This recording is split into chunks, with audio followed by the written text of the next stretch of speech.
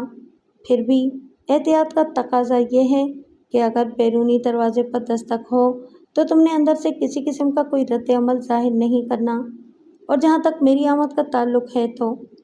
لمحاتی توقف کے بعد میں نے اپنی بات مکمل کرتے ہوئے کہا، میں دروازہ کھٹکھٹائے بغیر ہی تالا کھول کر اندر آ جاؤں گا۔ سلمہ نے میری ہدایت پر عمل کرنے کا وعدہ کیا اور میں اپنے کوارٹر کو باہر سے لاک کر کے تھانے آ گیا۔ اس وقت تک رات کی تاریکی دن کے ملکجے اجالے میں بدل چکی تھی، تاہم سورج کا کہیں نام و نشان دیکھنے کو نہیں ملتا تھا۔ میں اپنے کمرے میں آ کر بیٹھا تو حوالدار امجد شاہ میرے پاس آ گیا۔ اس تھانے میں امجد شاہ میرے سب سے زیادہ نزدیک تھا اور قابل بھروسہ بھی، لیکن سر دست میں نے اسے سلمہ والے راز میں شریک نہیں کیا تھا۔ در حقیقت میں نے امجد شاہ کو لاہور بھیجنے کے بارے میں سوچ لیا تھا، اور میرا ارادہ یہی تھا کہ جب وہ تھانے سے روانہ ہونے لگے تو میں اسے حقیقت حالات سے آگاہ کر دوں گا۔ وہ مجھے سلام کر کے میرے سامنے بیٹھ چکا تو میں نے اس کی طرف دیکھتے ہوئے استفسار کیا، شاہ جی کیا خبریں ہیں؟ ملک صاحب، سردی تو روز بروز بڑھتی جا رہی ہے۔ ہاں یہ تو ہے، میں نے تصدیقی انداز میں گردن ہلاتے ہوئے کہا اور پوچھا، رات والی نگرانی کا کوئی مثبت نتیجہ برآمد ہوا یا نہیں؟ کوئی نہیں ملک صاحب، وہ بیزاری سے بولا، مجھے تو یہ چودھری جمال الدین بالکل پاگل لگتا ہے، اپنے 2 بندوں کے ساتھ خواہ ہمارے 2 سپاہیوں کو بھی اس قیامت خیز سردی میں ٹھٹرا کر رکھ دیا۔ کانسٹیبل مظہر علی اور فرید احمد کی گویا کلفی جم کر رہ گئی ہے۔ امجد شاہ ایک زیرک، دوربین اور معاملہ فہم پولیس آفیسر تھا۔ میں نے موجودہ حالات پر اس کا رد عمل دیکھنے کی غرض سے کہا، شاہ جی، جس بندے کی جوان بیٹی اچانک گھر سے غائب ہو جائے وہ پاگل تو ہو ہی جاتا ہے۔ مجھے تو یہ چودھری جمال الدین کی کوئی چال لگتی ہے ملک صاحب، امجد شاہ نے گہری سنجیدگی سے کہا، یہ بات مجھ سے چھپی ہوئی نہیں کہ وہ 1 نمبر کا ڈرامے باز ہے۔ یہ بھی تو ہو سکتا ہے کہ اس نے اپنے مقصد کے حصول کی خاطر خود ہی بیٹی کو حویلی کے تہہ خانے میں بند کر دیا ہو اور اس کے فرار کی خبر اڑا کر اپنے بندوں کے ساتھ ہی ہمارے تھانے کے عملے کو بھی ذلیل و خوار کرتا پھر رہا ہے۔ حویلی والے تہہ خانے کا ذکر گزشتہ رات سلمیٰ نے بھی مجھ سے کیا تھا، لیکن سچ تو یہ ہے کہ وہ لڑکی اس وقت حویلی کے تہہ خانے میں نہیں بلکہ میرے کوارٹر میں موجود تھی۔ خیر، میں نے حوالدار کے خیالات سے آگاہی حاصل کرنے کے لیے سوال کیا، شاہ جی، کیا چودھری جمال الدین نے اپنی حویلی کے نیچے واقعی کوئی تہہ خانہ بنا رکھا ہے یا پھر یہ محض ایک افواہ ہی ہے؟ میری معلومات کے مطابق اس حویلی میں ایک چھوٹا سا زیر زمین کمرہ ہے جسے تہہ خانے کے بجائے قید خانہ زیادہ مناسب ہوگا۔ اس نے جواب دیا، وہ اپنے بدترین دشمنوں کو اس کمرے میں بند کر دیتا ہے۔ حوالدار امجد شاہ میرے مقابلے میں اس تھانے کے اسٹاف میں بہت پہلے سے شامل تھا اور مجھے وہاں تعینات ہوئے محض 1 سال ہوا تھا۔ میری بنسبت امجد شاہ اس علاقے اور وہاں موجود افراد کے بارے میں زیادہ بہتر جانتا تھا، لہٰذا میں اس حوالے سے حوالدار کے علم اور تجربے کو چیلنج نہیں کر سکتا تھا۔ چودھری جمال الدین کس کماش کا انسان ہے، اس کے کرتوتوں پر ہم بعد میں ریسرچ کریں گے، میں نے سرسری انداز میں کہا۔ وہ اچھو کے ساتھ اپنی بیٹی کے فرار کی شکایت لے کر ہمارے پاس آیا ہے تو اس کی فریاد پر کارروائی کرنا ہمارا فرض بنتا ہے کہ نہیں؟ آپ ٹھیک کہہ رہے ہیں ملک صاحب، وہ تائیدی انداز میں گردن ہلاتے ہوئے بولا، اور ہم چودھری جمال الدین کے ساتھ بھرپور تعاون بھی کر رہے ہیں۔ پچھلی رات 2 مرتبہ ہم نے اس کی فرمائش پر پورے تھانے حتیٰ کہ آپ کے کوارٹر کے اندر بھی اچھو اور سلمیٰ کو ڈھونڈا ہے اور رات بھر ہمارے 2 سپاہی ٹھنڈ میں اکڑتے رہے ہیں۔ اس سے زیادہ ہم چودھری جمال الدین کے لیے اور کیا کر سکتے ہیں؟ حوالدار کی میرے کوارٹر کی تلاشی والی بات پر میں دل ہی دل میں مسکرا کر رہ گیا، کیونکہ جس وقت امجد شاہ میرے کوارٹر کے اندر جھانک رہا تھا، ان لمحات میں شاطر دماغ نوعمر حسینہ سلمیٰ میرے کوارٹر کی چھت پر اپنی بقا اور حفاظت کی جنگ لڑنے میں مصروف تھی، اسی لیے وہ کسی کو میرے کوارٹر کے اندر نظر نہیں آئی تھی۔ باقی جہاں تک اشرف عرف اچھو نائی کا سوال تھا تو وہ بیچارہ سلمیٰ کے ساتھ تھا ہی نہیں تو کسی کو دکھائی کہاں دیتا۔ اس سے زیادہ ہم چودھری جمال کے لیے یہ کر سکتے ہیں شاہ جی کہ اچھو کے ماں باپ پر دباؤ ڈال کر کسی طرح یہ معلوم کرنے کی کوشش کریں کہ ان کا اکلوتا بیٹا کہاں غائب ہو گیا ہے۔ میں نے معتدل انداز میں کہا، اگر اچھو کا پتہ ٹھکانہ معلوم ہو گیا اور چودھری جمال الدین کا بیان بھی درست ہوا تو سلمیٰ بھی وہیں ہوگی جہاں اس کا عاشق اچھو۔ ٹھیک ہے، یہ بھی کر کے دیکھ لیتے ہیں، وہ اکتائے ہوئے لہجے میں بولا۔ شاہ جی، آپ کانسٹیبل نوید احمد کو میرے پاس بھیجیں اور خود لاہور جانے کی تیاری پکڑ لیں، میں نے گہری سنجیدگی سے کہا۔ لاہور؟ اس نے چونک کر میری طرف دیکھا۔ وہ کس سلسلے میں ملک صاحب؟ سلسلہ تو وہی ہے جو پچھلی رات سے ہمارے گلے کا ہار بنا ہوا ہے شاہ جی، میں نے معنی خیز انداز میں کہا۔ سلمیٰ یا اچھو یا ان دونوں کو